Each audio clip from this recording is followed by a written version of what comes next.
Sähköauto-uutisista terve. Nyt on Tesla Model 3 Performance julkaistu, joten käydään heti tämän uutuuden kimppuun. Ja sehän on heti tilattavissakin täältä Teslan sivuilta, että käydään vilkaisemassa ensin mitä täältä sivustolta löytyy. Eli Model 3 hinnat tippui pari tonnia tuossa viime viikon loppupuolella, sunnuntaina taisi olla. Eli nyt takaveto toi 42 ja nelivetoinen 50 tonnia. Eli 8 tonnia ekstraa saa pistää pöytään, että saa ton perfin. Ja siinähän on nyt sitten päivitetty jonkun verran tätä vanhaa. Eli toimintamatka on nyt 528 kilometriä. Se on 100 kilometriä vähemmän kuin tuossa long range-mallissa. 0-100 kiihtyvyys 3,1 sekuntia, eli se on kokenut jonkun verrankin parannusta tuohon vanhaan. Olikohan se 3,3, mitä Tesla ilmoitti sille vanhalle. Siinä on räätälöity performance-muotoilu, uusi voimansiirtoyksikkö, sportti-istuimet, mukautuva jousitus, 20-tuumaiset warp-vanteet, no ilmeisesti takovanteet ja track mode V3, joka ilmeisestikin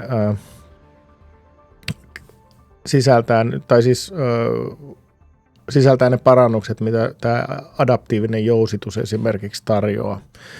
Eli täysin uudet motit tarjoavat yhteensä 460 hevosvoimaa ja kiihtyvyys 0-100 3,1 sekuntia. Kaikkien aikojen tehokkain Model 3. Uudessa Perfissä on nyt uudistettu keula ja perä, takadiffuusori, hiilikuituspoileri, jotka antavat ajoneuvoille ainutlaatuisen ilmeen ja optimoimat vakauden suurissa nopeuksissa.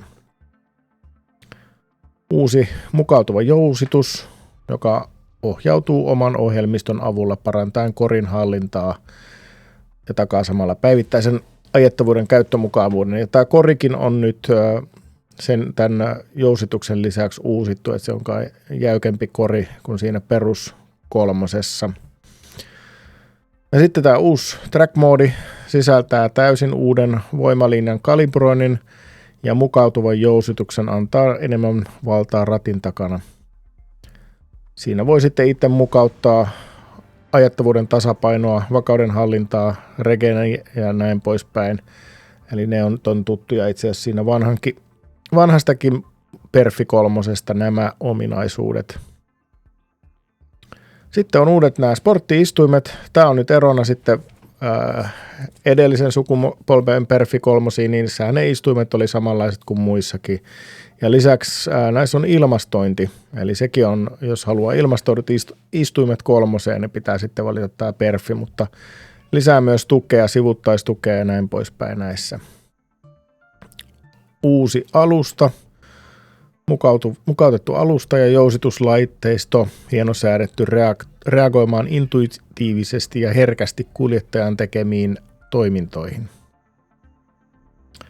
Takovanteet, kevyet porrastetut vanteet, aika mageen näköiset, täytyy sanoa. Hienot vanteet, siistimän näköiset mun mielestä kuin ne vanhat Uber-turbainit. Olisi ne Uber-turbainit, mä en muista kumman. Taitaa olla Uber-turbainit ehkä. Hyperf-jarrut, parannettu polin tuntuma ja lämmönhallinta takaavat tasaisen jarrutuksen kaikilla nopeuksilla ja laajemmalla lämpötila-alueella. Hiilikuituyksityiskohdat. Kevyt hiilikuitukoristelu ja hienostunut kudoskuvio tekevät Model 3 Perfistä ainutlaatuisen. Siinähän ne nyt sitten oli. Lukeeko tässä toimitusajasta mitään? Touko-kesäkuussa, eli aika pian. Tässä saattaisi kuukauden päästä koeajolle. En tiedä, tulisiko autokuumetta, kun lähtisi tämmöistä. Rahoitustarjous, korko 4,98%. Todellinen vuosikorko 5,35%. Täällä on tietysti sitten X:stä löytyy vielä jotain, mutta tässähän nämä taitaa olla suurin piirtein samat tiedot kuin äskenkin oli. Ei itse asiassa ole mitään yllättävää tässä.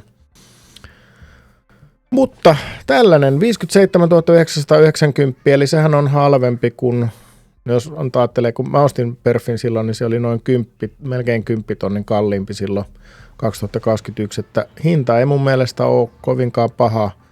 Pari tonnia halvempi kuin Model Y-perfi, ja kuitenkin olettaisin, että tämä on niin kuin sekä ajettavuudeltaan että myöskin suorituskyvyltään parempi kyllä kuin se Y-perfi. Toki paljon pienempi auto, mutta ja paljon niin kuin mukavia parannuksia verrattuna siihen Y-hy. Esimerkiksi sitten nuo ilmastoidut penkit, jos on parempi sivuttaistuki. Näin. Täytyy sanoa, että mä odotin, että tämä perfi julkaistaisi tuossa ensi yönä, Suomen aikaa ensi yönä. Tänähän on Teslalla tällä päivämäärällä siis 23. päivä, niin osavuosikatsaus. Eli siitä tulee sitten varmaankin huomenna heti aamusta uutislähetystä, kun Tesla julkistaa osavuosikatsauksen. Siellä nyt tietenkin oletetaan, että myynnit on laskenut tässä ekalla kvartaalilla ja todennäköisesti odotuksia lasketaan. No, nyt ennakointi on se, että 10% niitä lasketaan niitä odotuksia tälle vuodelle, siis analyytikot. Jännä nähdä nyt sitten, että mä olin odottanut, että tämä tuote olisi julkistettu siinä osavuosikatsauksessa vähän niin kuin tällaisena positiivisena uutisena, mutta kyllä on niin kuin harvinaisen jännä osavuosikatsaus kyllä siinä mielessä, että jos se Model 2 tai siis se 25 tonnin auto on toistaiseksi pistetty hyllylle, niin olettaisin, että Elon Muskin pitää kertoa siitä ja luultavasti kuullaan jotain myös tästä robotaksista ja FSD-ohjelmistosta, eli täysin itsestään ajavasta ohjelmistosta. Tämmöisiä asioita varmaan kuullaan ensi yönä, että harvemmin olen Teslan osavuosikatsausta yhtä paljon odottanut kuin nyt tätä, koska tässä on tapahtunut niin paljon kaiken näköistä. Lisäksi tuossa oli näistä irtisanomisuutisista, että Elon Musk tai Tesla, miten se nyt haluaa tässä tapauksessa ilmaista, oli antanut kenkää koko markkinointiosastolleen. Eli mähän uutisoin tuossa joku aika sitten, että Tesla alkoi tavoistaan poiketen tehdä markkinointia. Oli käyttänyt aika paljonkin rahaa markkinointia ja tänä vuonna aikoi käyttää vielä enemmän. No nyt Tesla antoi koko markkinointiosastolle, tai Elon Musk koko markkinointiosastolleen kenkää. Ja sitten tuolla X:ssä, eli entisessä Twitterissä oli ihmetelty, että miten nyt näin, niin Elon Musk oli kommentoinut, että hän piti niitä Teslan mainoksia liian geneerisinä. Ja täytyy sanoa, että kyllähän ne aika semmoisia perusmainoksia oli, että siinä mielessä varmaan Elon Musk ei ollut väärässä. Mutta näin, huomenna sitten ihmetellään näitä ja nyt sitten tuosta uutta perfiä tilaamaan niille, jotka haluaa kaikkien aikojen nopeamman Model 3 omistukseensa. Huomiseen, moikka!